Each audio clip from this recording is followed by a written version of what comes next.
দেখো আমি কেমনে খেলি। তো পারে না। হ্যাঁ রে। হ্যাঁ, এই যে টুনিকে দিচ্ছি, নাও টুনি কথা বলো। হ্যালো বাবা, তুমি বাড়িতে আসবে কবে বাবা? আম্মা জান, আপনার বাপ জানির এবার কাজের অনেক চাপ। মা আমি আর বাবার সাথে কথা বলবো না। নাও দাদু তুমি কথা বলো বাবার সাথে। হ্যালো বাবা রাসেল, কেমন আছো? মা আমি ভালো আছি। আলহামদুলিল্লাহ বাবা। দেখ বাবা, গত 2টা বছর তুই বাড়িতে আসোস না, এইবার কিন্তু আসতে হইব তোর। জি মা, আসবো। আচ্ছা বাবা আচ্ছা। এই যে বৌমার লগে কথা ক। হ্যালো, রাসেল সাহেব এটা গেছেন তো? জি জি জি জি আসতেছি। আচ্ছা বউ একটু রাখো তো, ইমার্জেন্সি কাজ পড়ছে, পরে ফোন দেবো তোমার। জি জি আসতেছি। হ্যালো, হ্যালো, ফোনটা কেটে দিল। আচ্ছা ঠিক আছে, আমি ভাত বাড়ছি, তোমরা ভাত খেতে আসো। চলো দাদু ভাই। মা আবার রাগ করবো নে। চলো।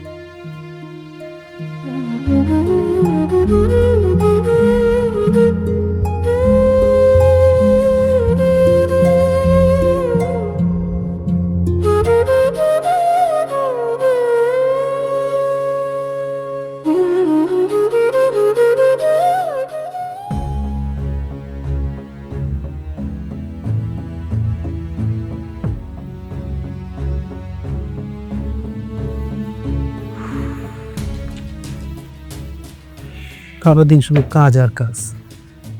বসের তোর কোনো কাজ নাই, খালি কাজটা ডাকবে আর কাজ বুঝিয়ে দিবে আর কাজ করো। কাজগুলো তো আমাদের করতে হয়। রাসেল, রাসেল, হাই রাসেল,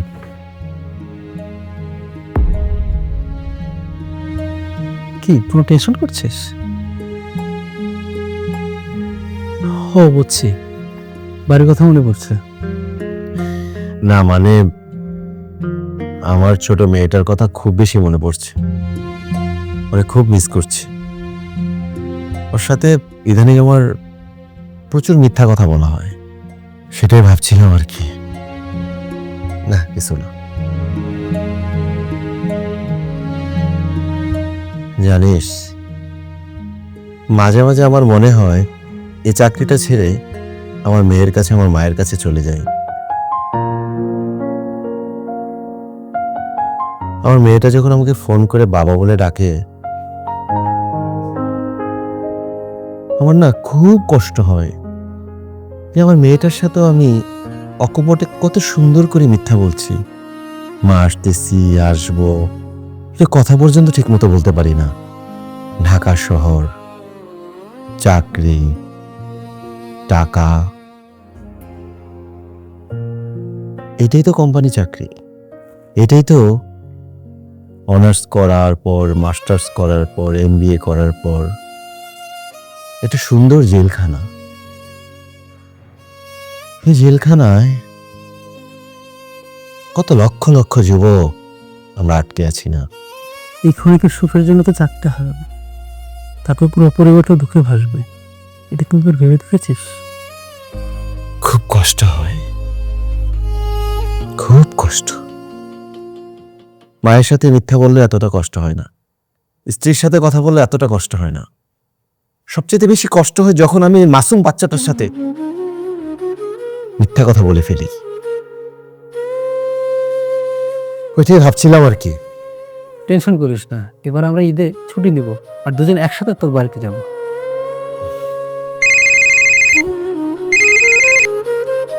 হ্যালো সারুকু স্যার। জি স্যার, স্যার জি এক্ষুনি আসছি স্যার। এমডি স্যার ফোকাস, তুই থাক, আমি ডস। যা যে দেখ কত কাজ চাপায় দেয় আমার। সারাদিন কাজ আর কাজ, কাজ ছাড়া কোনো কাজ নাই। আমাদের ব্যক্তিগত জীবনই নাই।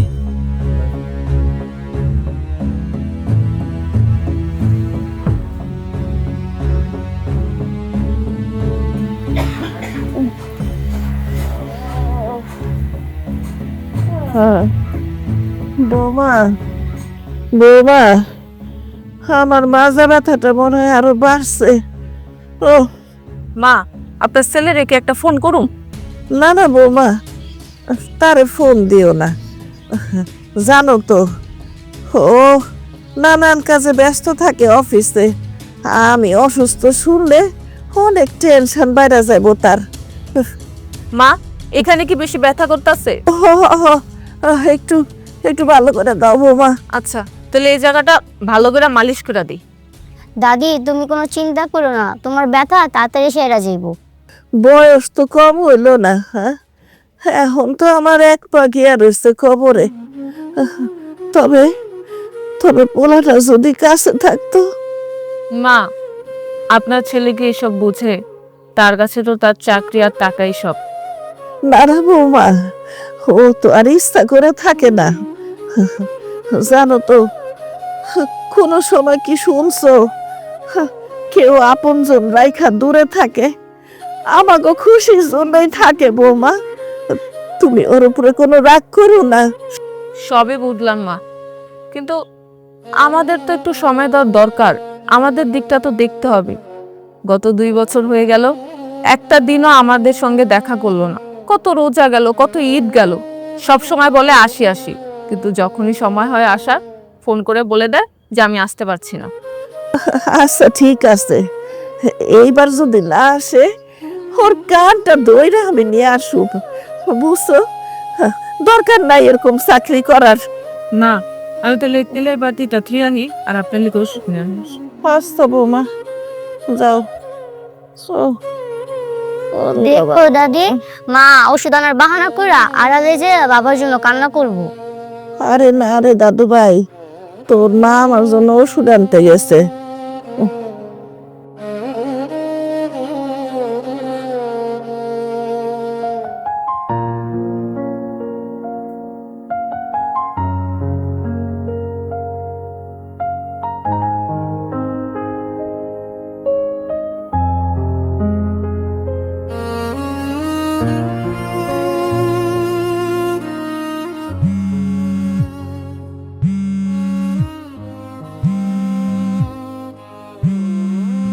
হঠাৎ এত রাতে কল? হ্যালো, তুমি হঠাৎ এত রাতে ফোন করলে যে? কিছু হয়েছে তোমার? ঘুম আসতাছিল না, পাইচারি করতেছি। আপনার বড়টার লগে ফোন দিয়ে একটু কথা কই। দেখা সাক্ষাৎ নাও, কথা কইলে তো মনটা ভালো হয়। আইসা, আমার মায়েরা কেমন আছে? আর ভালো। তুমি জানো, টুনি সব সময় বলে বাবা কবে আসবে, বাবা কবে আসবে। সামনে তো ঈদ, ও সব সময় স্বপ্ন দেখে ও তোমার সঙ্গে ঈদ করবে, কিন্তু তুমি তো আমাদেরকে স্বপ্নই দেখাও, কখনো তো আর আসো না। আমি খুব ভালো করেই জানি আমার উপরে তোমরা ভীষণ ভাবে রাইগা আছ। গত ঈদ হইতে পারি নাই, শোনো এই ঈদে মিস হইব, একসাথে অনেক মজা কইরা এবারে ঈদ কর। এরকম কত কথাই দিলে, কিন্তু তুমি কি কখনো আমাদের কথা রেখেছো? তুমি তো লেখাপড়া জানে শিক্ষিত মানুষ, অল্পতেই বুঝবার পারো। কোম্পানি চাকরি করা পোলারা চাইলেই ছুটি নিতে পারে না, বসের ব্যালেন্স কইরা ছুটি ছাটা নিয়ে বাড়িতেই যাও। আচ্ছা শোনো, কোনো চিন্তা করো না, যেভাবে হোক এবার আমি বাড়িতে আসবই। হ্যাঁ, তাইলে অনেক রাত হয়েছে, তুমি তাহলে ঘুমায় যাও, আমিও শুয়ে পড়ি, তোমার আর কষ্ট না দিই। আচ্ছা ঠিক আছে, রাখি।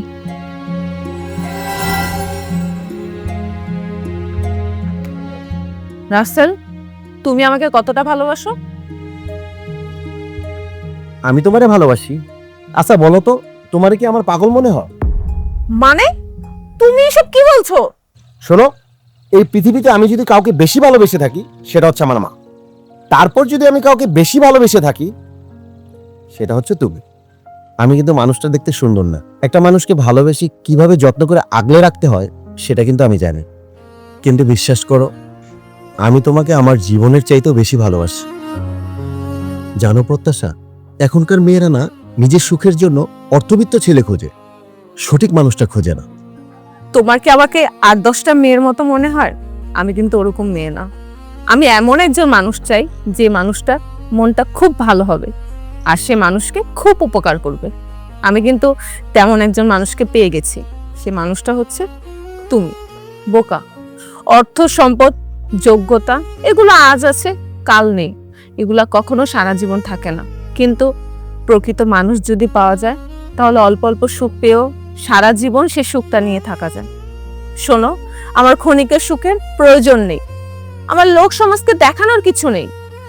আমি এমন একজন মানুষ চাই যে মানুষটা মনের দিক দিয়ে খুব ভালো আর মানুষকে সে অনেক উপকার করে। আমি তোমার মধ্যে সততা আর সত্যিকারের মনুষ্যত্ব খুঁজে পেয়েছি। আমি যদি মাঝে মধ্যে হারিয়ে যাই তাহলে আমাকে খোঁজার দায়িত্বটা কিন্তু তোমার। আমি কিন্তু মাঝে মধ্যে ইচ্ছা করে হারিয়ে যাব, পরীক্ষা করে দেখব তুমি আমাকে সত্যিকার অর্থে খোঁজো কিনা। আর যখন আমি তোমাকে পাবো না, তখন কিন্তু ঠিকই আমি অন্য একটা মেয়ে খুঁজে নিব। তোমার নাকের গোড়া এমন ঘুষি মারবো না কাটিয়ে দিব। আরে তুমি কিন্তু অনেক দুষ্ট আছো আর একটু লক্ষ্মীও আছো।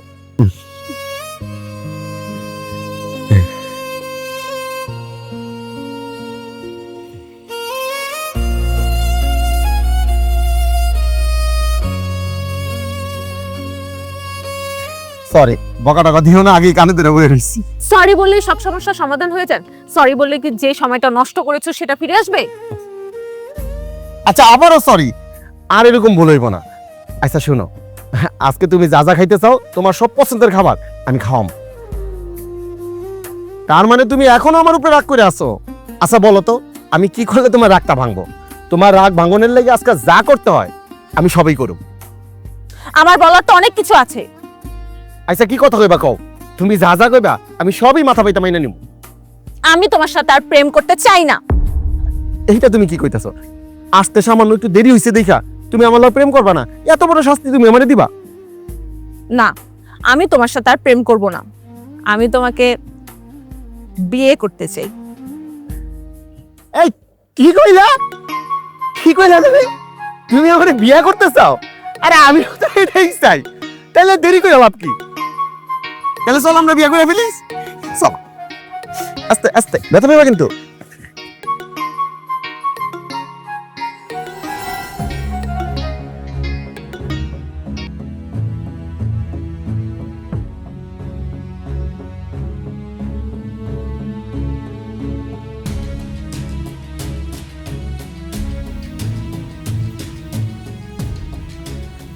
আরে তুই এখানে?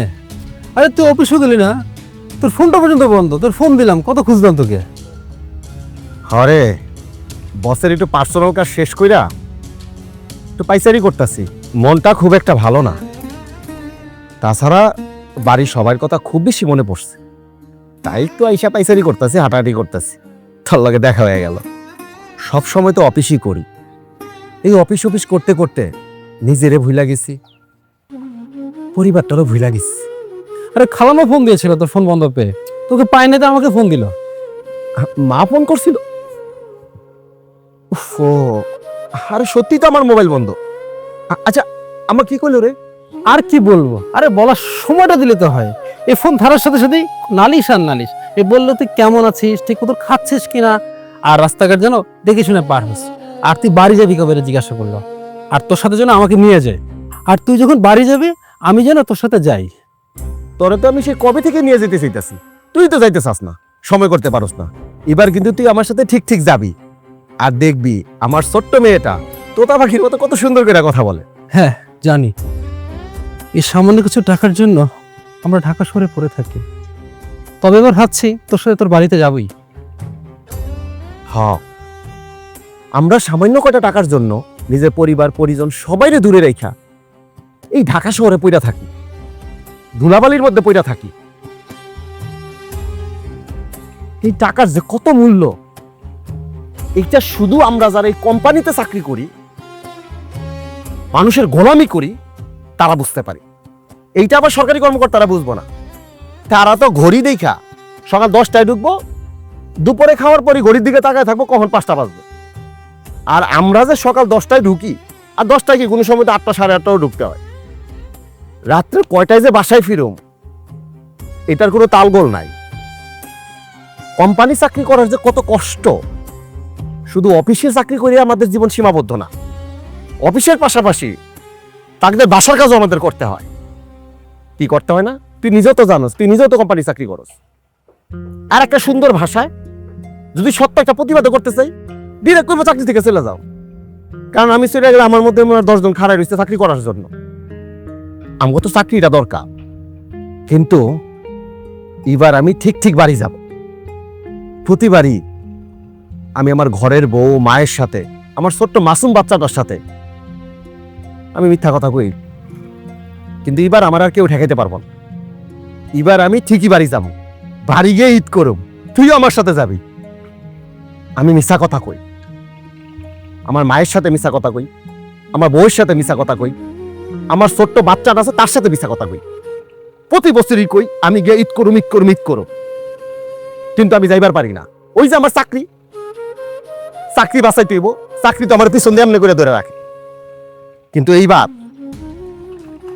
এবার আমি তো আর কথা দিতাছি, এবার আমি বাড়ি যামই, এবং এবার আমি বাড়ি গিয়ে ঈদ করুম। আমার বাচ্চাটা রেলে ঈদ করুম, আমার বউটা রেলে ঈদ করুম, মায়ের রেলে ঈদ করুম। আর শোন, তুইও আমার সাথে যাবি। এবার তাইলে এই ঈদটা তোকে বাড়িতে গিয়ে করো। আচ্ছা চল, বাসে গিয়ে রান্না করতে হবে। আচ্ছা চল। ওই সেটা কি জানো? আরে ল দাদু, এটা একটু ফালায় দাও। হ্যাঁ, মায় ভাত নিয়ে ওই যে আয়সা পড়ছে। নে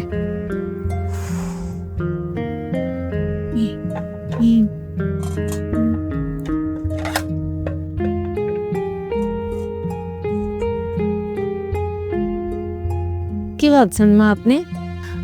জানো বৌমা, কতদিন হয়ে গেল আমার রাসেল আমার হাতের রান্না খায় না। এবার খাবে। বাবা আসবে তো? ছুটি পাইলে হয়তো অবশ্যই আসবো দাদু। আমার রাসেল ছোটবেলায় খালি স্কুল ফাঁকি দিতে চাইতো, স্কুলে যাইতেই চাইতো না। আর আমি কি করতাম জানো? আমি বড় মাছের মাথার লোভ দেখাইতাম। আমার রাসেল বড় মাছের মাথা খুব পছন্দ করত। বড় হওয়ার পরেও কিন্তু অনেক শখ করে খাইতো। নারকেল দিয়া হাঁসের মাংস ভুনা করে দিলে কি যে মজা করে খাইতো। আর গরুর মাংস হইলে তো কোথায় নাই। এইবার রাসেল বাড়িতে আইলে আমি ওর পছন্দ মতো সব রান্না করে দিব, আর ও মজা করে খাইবো। আমার দেখা খুব শান্তি লাগবে বৌমা। মা আপনি কোনো চিন্তা করবেন না, এবার যখন আপনার ছেলে আসবে তখন তাকে কিছুতেই যেতে দিব না। ও হয়তো আসতে চায়, কিন্তু অফিসের এত কাজের চাপ, সেই জন্য হয়তো আসতে পারে না। আমি আমার বাবাকে এবার আসলে আর যেতে দিব না। দেখো বৌমা, এইবার রাসেল বাড়িতে আইলে অনেক দিন থাকবো। বুঝছি বৌমা, তুমি আমার রাসেলের উপরে অনেক রাগ, অনেক অভিমান করে আসো, তাই না? শুধু তো মন রাখার জন্য কথাগুলো বলে, কিন্তু সময় যখন হয় তখন আসেও না, আর ফোনটাও ধরে না। না, এবার ফোন করলে আপনি খুব বকে দিবেন। অনেক বইকা দেব। এখন সবাই খাও। আপনিও খান মা।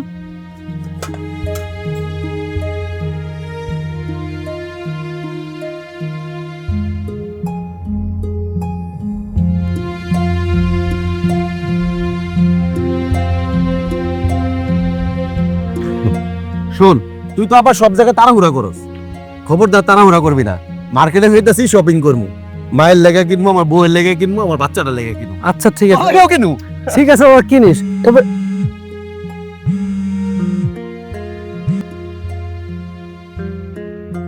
হ্যালো। মা, আসসালামু আলাইকুম। ওয়ালাইকুম সালাম বাজান। তোরে আমি বারে বারে ফোন দেই, তুই কি বিরক্ত হস? বুঝস তো, ছেলে পেলে যখন বড় হয়ে যায়, মার কাছ থেকে দূরে থাকে, তখন মার মনটা অনেক পড়ে রে। আমি তো সব সময় খালি তোর চিন্তা করি, আবার পোলাটা কি খাইলো, কেমনে আছে, ঠিকঠাক মতো ঘুমাইছে কিনা। বাজান, ঢাকা শহরে শুনছি পানি নাকি ভালো না, সিদ্ধ করে খাইতে হয়। তুই কিন্তু অবশ্যই সিদ্ধ করেই খাবি। হ মা, আমি তোমার সব কথা শুনছি। বাজান, একটা কথা কই, তুই খালি কস আমু আমু, 2টা বৎসর হয়ে গেল, তুই গত রোজাইতেও আইলি না, আবার কোরবানি দেও আহস নাই। এবার কিন্তু অবশ্যই আসিস বাজান। বুঝস তো মায়ের মনটা কেমন কেমন জানি করে। আর ওই যে তোর মাইয়া টুনি, টুনিও অনেক আগ্রহে থাকে, অনেক অপেক্ষায় থাকে। তুই কিন্তু এবার আসিস বাজান। মা, এইবার আমি তোমার কথা দিতাছি, এবার তোমাকে আমি আর ধোকা দিব না। এইবার ঠিকঠাক মতো তোমাগুলো গাইছা একসাথে ঈদ করুম। মা জানো আমি এখন কই যাইতাছি? আমি এখন শপিং এ যাইতাছি, তোমার লেগা, আমার বউয়ের লেগা, আমার বাচ্চাটার লেগা নতুন জামা কাপড় কিনো। জানো মা, এই শহরের কোম্পানি চাকরি মানে শুধু অফিসের কাম না, সার্গ ব্যক্তিগত কাজ অঙ্ক করতে হয়। এত কষ্ট কেন করি জানো? শুধু তুমি করে ভালো রাখার জন্য। দিন শেষে আমরা পুরুষরা কি চাই জানো? আমগো পরিবারের লোকজন যেন ভালো থাকে। আমরা কত কষ্ট করি, কত অত্যাচার সহ্য করি, এগুলোর জন্য আমগো কিছু আসতে যায় না। আমগো তখনই আসে যায় যখন দিন শেষে দেখি আমগো পরিবার ভালো থাকে না। তাই তুম করে ভালো রাখনের লেগা, আমার মাইয়ারে ভালো রাখনের লেগা, তোমার বৌমারে ভালো রাখনের লেগা এ তো শহরে পড়ে থাকি, নির্যাতন সহ্য করি। এবার কান্না থামাও, আমার কথা মন দিয়া শোনো। আমি শপিং টপিং কইরা গুজগাছ কইরা বাড়িতে আইতাছি, একসাথে আমার বন্ধুর লিয়া সবারই লিয়া জাকজমট করে ঈদ করো। আচ্ছা মা, আর ওই যে ঘরের টুকটা কি বাজার বুজার জানি লাগবো? দাদা বাজান, আমার কিচ্ছু লাগবো না। তুই খালি সহি সালামত বাড়িতে আয়, আমি খালি তোরা একটু দেখুম, আমার তাতেই চলবো। আরে মা, লাগবো রে মা, লাগবো। তরে যেই জিগাই তুই খালি কস লাগবো না, লাগবো না, লাগবো না, খালি সারা জীবন নাহি কইরা গেলি। কি লাগবো ঠিক কই রাখো, আমি এখন শপিংয়ে যাইতাছি। আচ্ছা শোন মা, তোর লেগে কিন্তু আমি ওই যে মনে আছে তোর, ওই যে আমার একবার ওই যে মোবাইলে ফেসবুকে ওই যে শাড়ির রং দেখাইছিলি, এডি কিন্তু নিমু। হ্যাঁ মা, তুমি স্বাভাবিক হও, এখন ফোনটা রাখো। আমি তুমি লেগে শপিংয়ে যাইতাছি। আমি এবার ঠিক ঈদের একদিন আগে বাড়িতে ছিলাম। আচ্ছা আচ্ছা, তুই ভালো থাকিস। যাই, দাদু ভাই রে কই? আমার দাদু ভাই খুশি হয়েছে। দাদু ভাই, ব্যাংকে টাকাটা জমা দিছিলি? এই রাসেল, স্যার। আচ্ছা শোনো, আমি বাসায় যাচ্ছি, তুমি কিছুক্ষণ পরে আমার বাসায় এসো। স্যার, মানে আমার একটা কথা ছিল স্যার। হ্যাঁ হ্যাঁ, বলো না, কি বলবে? স্যার, আমি তো গত রোজার ঈদে কোরবানি ঈদে বাড়িতে যাইনি স্যার। আমার মেয়েটা খুব করে বলে যে বাবা তোমাকে ছাড়া আমি ঈদ করবো না। এই ঈদের মানে একটা দিন আগে আমি একটু বাড়িতে যেতে চাচ্ছি স্যার। আচ্ছা আচ্ছা, ঠিক আছে, সেটা দেখা যাবে, তুমি আগে আসো। জি স্যার, জি। আসসালামু আলাইকুম। যা, আজকের আবার কি কাজ করে তোরে দিয়া।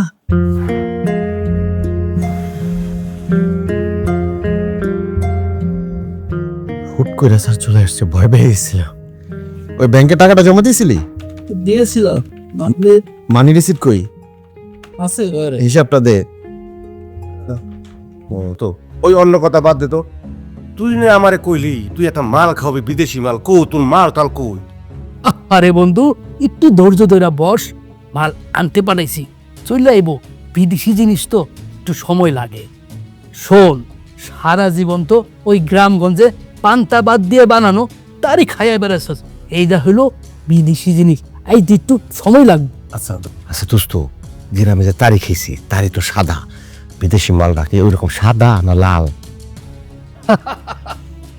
লাল লাল। স্যার, ও, আসসালামু আলাইকুম। ওয়ালাইকুম আসসালাম, আসছো? জি স্যার। হ্যাঁ হ্যাঁ, দাও দাও দাও। জি। এ হলো বিদেশি মাল। আচ্ছা ঠিক আছে, তাহলে তুমি যাও। হ্যাঁ, জি স্যার। আমি ফোন দিলে চলে আসবা। জি, আচ্ছা, মানে আপনার সাথে আমি একটা কথা বলতাম স্যার। এইটা আজকে নিয়ে আসার সময়, মানে আমি আপনার আইনা দিব, আপনি যখন বলবেন আমি নিয়ে আসবো স্যার। কিন্তু আজকে আমার মনে হয় দুইজন পুলিশ আমারে সন্দেহ করছে, আমার মধ্যে না একটু ভয় ঢুকছে স্যার। হ্যাঁ স্যার, আপনি তো জানেন আমার বৃদ্ধ মা, স্ত্রী, আমার মেয়েটা ছাড়া দুনিয়াতে আমার আপন বলতে কেউ নাই। হয়েছে কি স্যার, এইসব জিনিস আনতে গিয়ে আমার যদি থানা পুলিশ হয়, আমার যদি জেল হয়, আপনি কিন্তু আমার ছাড়াই আনবেন। আরে এইটা নিয়ে তুমি কোনো টেনশন করো না, তোমার কোনো সমস্যা হইব না, আমি আছি না। তোমার বস থাকতে তোমার আবার টেনশন কিসে? কোনো টেনশন নিবা না, তুমি এখন বসো, আমি ফোন করলে চলে আসবা। জি, আসসালামু আলাইকুম। ওয়ালাইকুম আসসালাম। দোস্ত মালটা দিয়ে খাই। আরে বন্ধু একটু ধৈর্য ধর, বিদেশি জিনিস এটাতে খাইতে তো তোর মাংস লাগবো, খাসি লাগবো, ওই নান রুটি লাগবো, তারপরে না এটা খাইবো, মজা হইব। আচ্ছা দোস্ত মালটা একটু ধরে দিস দেই। ধর দেখ, গন্ধ তো পাই না। আরে গন্ধ পাইবি কে, বিদেশি জিনিসের গন্ধ হয় না। হ্যাঁ কুল একটু বন্ধ রাখ। বৌমা, কি হয়েছে কাকা? সর্বনাশ হয়ে গেছে। কি সর্বনাশ হয়েছে কাকা? আর রাসেল আর রাফি শহর হাসপাতাল লাগছিল, ওই গাড়ি অ্যাক্সিডেন্ট করছে, অনেক লোক মারা গেছে। রাফিরে হসপিটালে ভর্তি করছি, রাসেলকে খুঁজে পাওয়া যেতেছে না। আল্লাহ গো! মা, তুমি আমার সর্বনাশ হয়ে গেছে। কি হয়েছে বাবা? তুমি কাঁদতেছো কে? ভাই, কি হয়েছে? ভাবি, আমি কিছু করতে পারবো না, বৌমার কাছে শুনে আমার হাসপাতাল যেতে হইব। মা, রাসেল যে বাসে ঘুরাইতেছিল, এই বাস অ্যাক্সিডেন্ট করছে। আমগো এখনই হাসপাতালে যেতে হবে।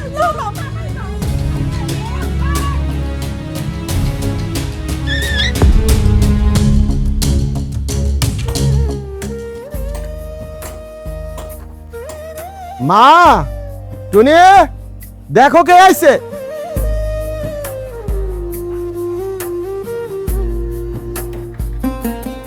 তালা দেওয়া? এই সময় আমার বাড়ি তালা দেওয়া হইব কে? এই সময় তো তালা দেওয়ার কথা না। মা, টুনি, টুনি, বুঝলাম না কা।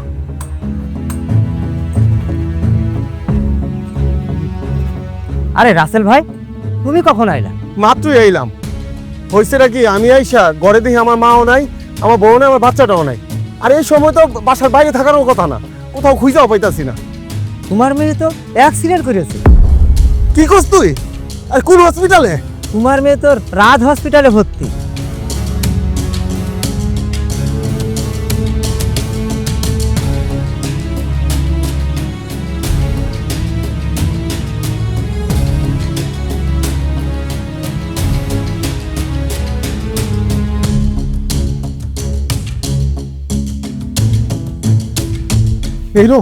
এইরো মা, খবরদার! আপনি এনে কেন এসেছেন? হ্যাঁ, কি লিগাইছেন? লাশ দেখতে? লাশ? এই নেন, দেখেন লাশ। মন ভরা লাশ দেন। এটা টুনি না, এটা লাশ হয়ে গেছে, লাশ। লজ্জা করে না আপনি? আমার ভাইয়া না কত ফোন করে কইছে যে আপনার একটু দেখতে চায়, কিন্তু আপনি একটাবারের লিগা দেখা করেন নাই। আপনার কাছে চাকরি, টাকা, এনি সব কিছু দরকার, কিন্তু আমার ভাইয়া সুখটা আপনার কাছে কোনো দরকার নাই। এক নাটক দেখে আইছেন, ওই আল্লাহ আমার ভাইয়ার জীবনটা দিয়ে গেছে। আমার ভাইয়া নান নাই, আমার ভাইয়া নান নাই।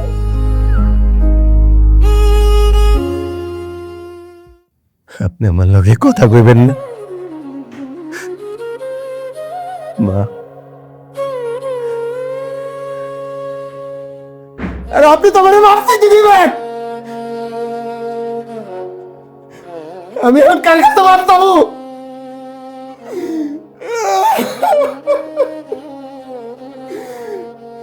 আমি কি লেগা ঈদের ছুটি পেয়ে বাড়িতে দিতে পারি নাই, এই কথায় আর আমি কারে উড়াবো? উঠবেন না আপনি আমার কথা? উঠবেন না? কথা বল নাকি? কথা কর।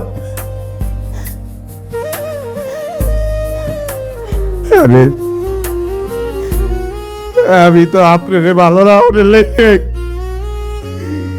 ছুটি নিয়ে বাড়িতে যেতে পারি নাই, এই কথা আমি আপনাদের কেমনে বুঝাবো?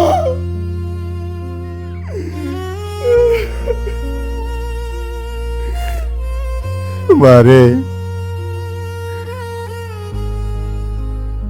আমরা যে চাকরিটা করি কোম্পানির চাকরি, এই চাকরিটা না গোলামি যতক্ষণ করতে পারবো ততক্ষণ চাকরিটা থাকবো, আর গোলামি করতে না পারলে চাকরি চলে যায়। বাড়িতে নেওয়ার গল্পটা বুঝাইয়া কইতে পারি নাই।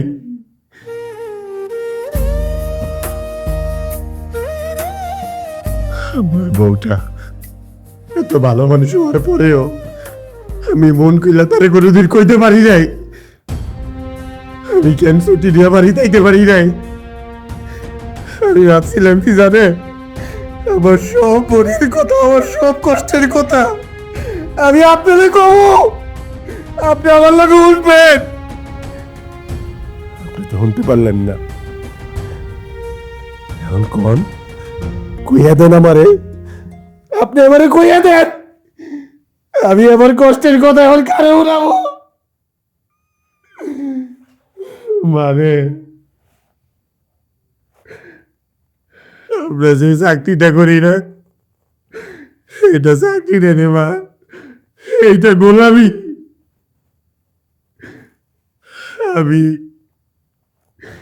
ঈদের আগের দিন বাড়িতে আউনের লাইগা আমার কলিজাটা পর্যন্ত সাপোর্ট করছে। তোমার মালিক কইছে তুমি ছুটি নিয়ে বাড়িতে গেলে তোমার চাকরি নাই, আমার চাকরিটা গেলে সব চাকরি আমি কেমনে চালাবো রে মা।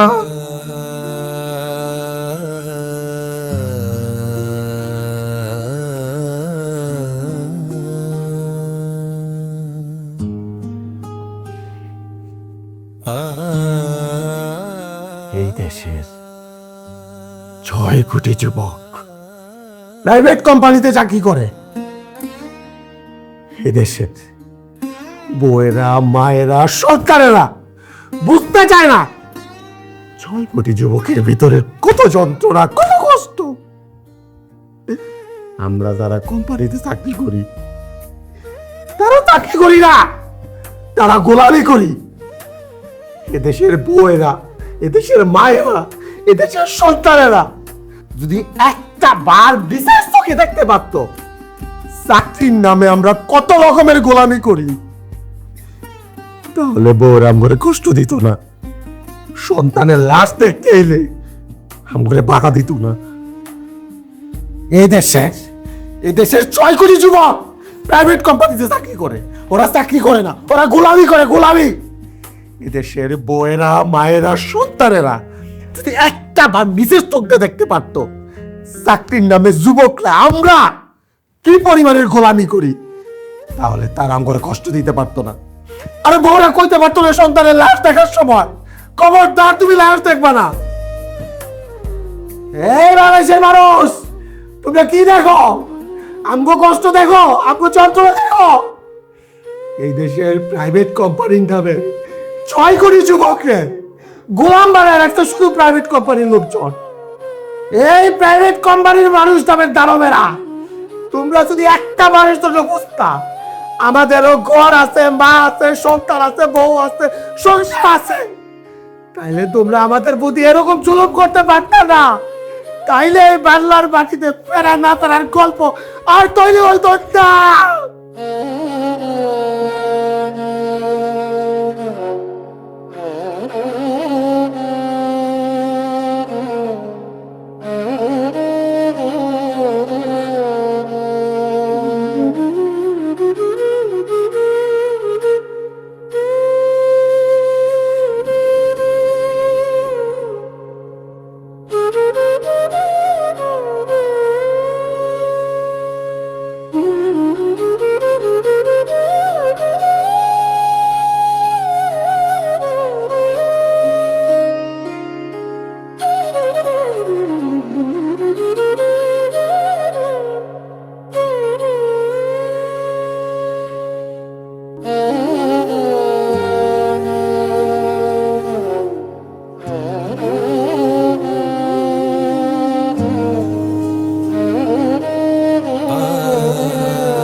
ah